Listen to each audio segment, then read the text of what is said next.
Napeto vzdušje polno pričakovanja je vladalo med številnimi, ki so pred gasilskim domom v Hajdošah nestrpno, s ponosom v očeh pričakovali prihod slovenske reprezentance. Z velikim navdušenjem jih pričakujemo, bile so več kot odlične in seveda smo nanje izjemno ponosni. Pa podol, to je neponovljivo. Nekaj pred 22. uro so se v spremstvu siren in modrih luči olimpijci zapeljali skozi vodni špalir. Sprejem je bil takšen, da lahko samo sanjaš.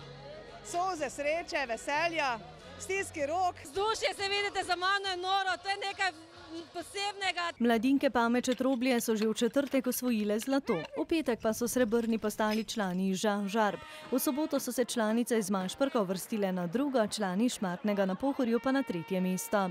Zmagala je tudi poklicna enota Impol Slovenska Bistrica. Tudi vzdušje je ena izmed teh stvari, ki pravzaprav pripomorejo k uspehu. Neverjeten uspeh so dosegle ekipe iz Hajdoš. Ne samo, da so se prvič v zgodovini gasilske olimpijade na tekmovanje uvrstile 3 ekipe iz enega društva, vse 3 so osvojile tudi olimpijsko zlato. Da se lahko takšne sanje o 3-kratnem zmagah naših ekip iz Hajdošu resničijo, je bilo dejansko skoraj, si nismo upali niti pomisliti. Nismo najboljši, ampak najboljših od nas ne poznamo. Moram reči, da je za tem kar nekaj letno delo, tradicija je na naše strani.